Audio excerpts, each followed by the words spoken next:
আওয়ামী লীগকে নিষিদ্ধ করার বিষয়ে দ্রুত সিদ্ধান্ত না এলে আবারও মার্চ টু ঢাকার মতো কর্মসূচি দেওয়ার হুঁশিয়ারি দিয়েছেন জাতীয় নাগরিক পার্টির এনসিপি আহ্বায়ক নাহিদ ইসলাম। শুক্রবার ৯ মে চলমান শাহবাগ ব্লকেড কর্মসূচির মধ্যেই নিজের ভেরিফাইড ফেসবুক পেজে এক পোস্টে এ হুঁশিয়ারি দিয়েছেন তিনি।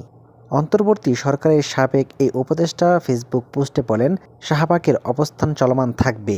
দলমত নির্বিশেষে আওয়ামী লীগ ও দেশের সার্বভৌমত্ব প্রশ্নে জুলাইয়ের সকল শক্তি এক থাকবে, এটাই প্রত্যাশা।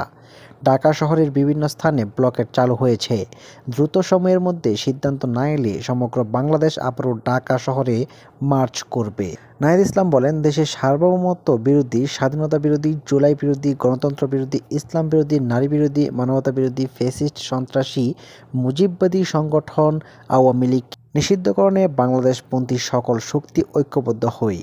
২০২৪ সালে বৈষম্য বিরোধী ছাত্র আন্দোলনের ঢাকা মার্চ টু ঢাকা কর্মসূচির মধ্য দিয়েই ক্ষমতাসীন আওয়ামী লীগের চূড়ান্ত পতন হয়েছিল।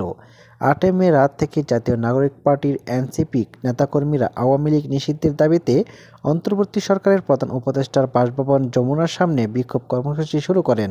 রাত পেরিয়ে শুক্রবার দুপুরেও এনসিপির নেতাকর্মীরা যমুনার প্রধান ফটকের সামনে বিক্ষোভ করেন। পরে শুক্রবার বিকেল থেকে আওয়ামী লীগকে নিষিদ্ধের দাবিতে স্লোগানে মুখরিত হয়ে ওঠে রাজধানীর শাহবাগ মোড়। আওয়ামী লীগ নিষিদ্ধের দাবিতে চলছে শাহবাগ ব্লকেড কর্মসূচি।